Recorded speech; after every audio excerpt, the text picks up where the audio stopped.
Your Majesties, Your Royal Highnesses, distinguished guests, comrades and friends, today all us do, by our presence here and by our celebrations in other parts of our country and the world, confer glory and hope to newborn liberty.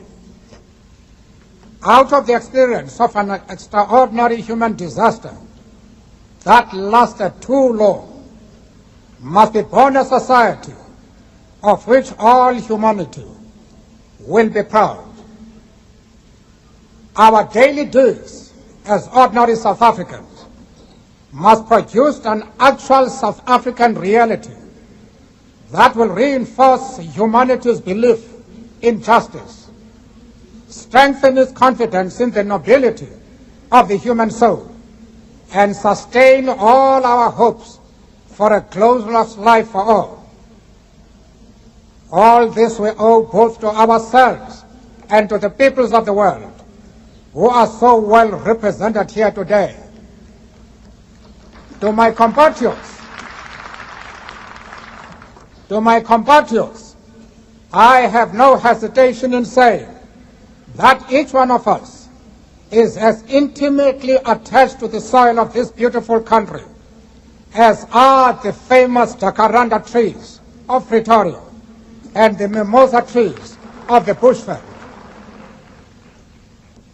Each time one of us touches the soil of this land, we feel a sense of personal renewal. The national mood changes as the seasons change.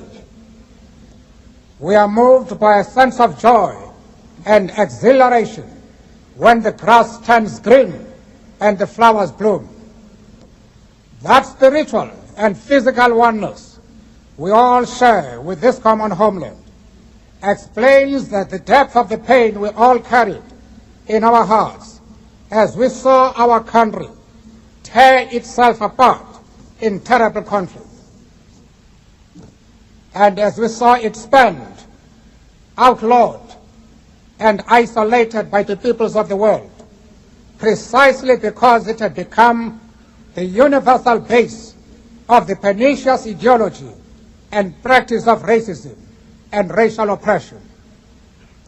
We, the people of South Africa, feel fulfilled that humanity has taken us back into its bosom, that we, who were outlaws not so long ago, have today been given the rare privilege to be hosted to the nations of the world on our own soil.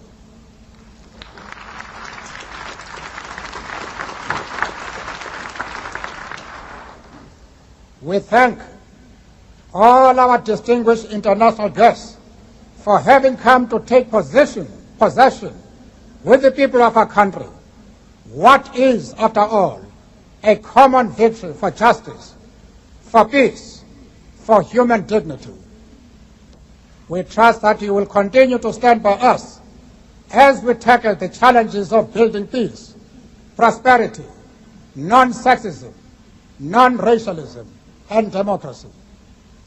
We deeply appreciate the role that the masses of our people and their political, mass democratic, religious, women, youth, business, traditional and other leaders have played to bring about this conclusion. Not least amongst them is my second Deputy President, the Honorable F.W. de Klerk.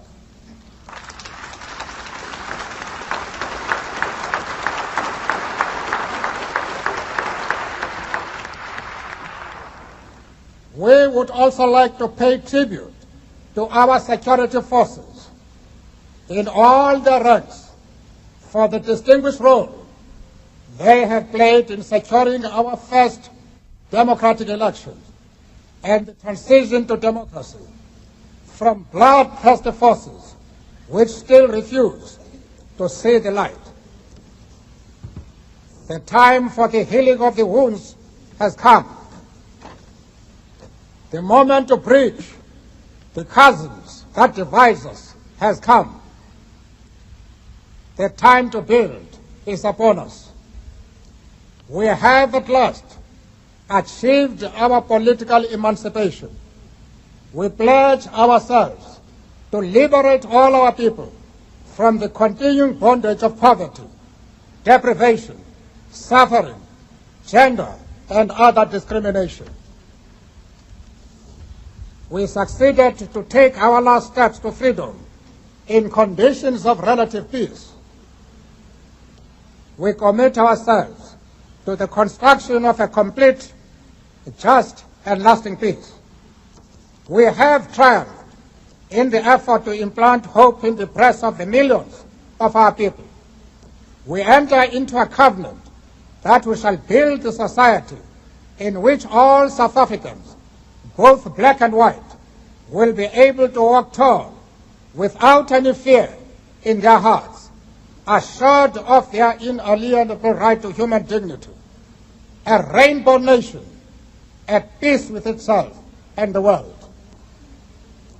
As a token of this commitment to the renewal of our country, the new interim government of national unity will, as a matter of urgency, address the issue of amnesty for various categories of our people who are currently serving terms of imprisonment.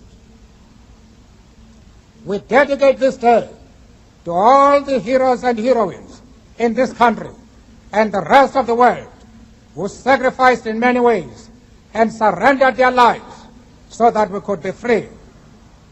Their dreams have become reality. Freedom is their reward.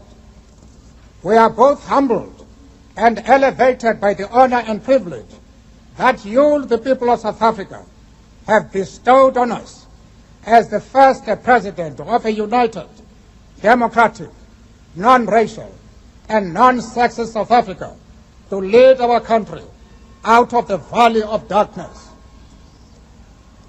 We understand it still that there is no easy road to freedom. We know it well that none of us acting alone can achieve success. We must therefore act together as a united people for national reconciliation, for nation building, for the birth of a new world. Let there be justice for all.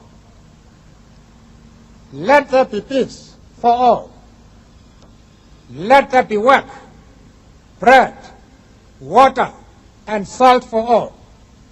Let each know that for each, the body, the mind, and the soul have been freed to fulfill themselves.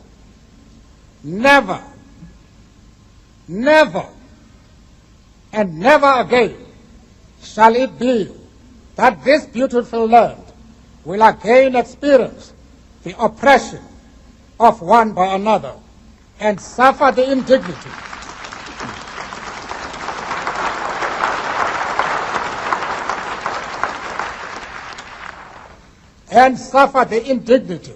of being the skunk of the world. The sun shall never set on so glorious a human achievement. Let freedom reign. God bless Africa. I thank you.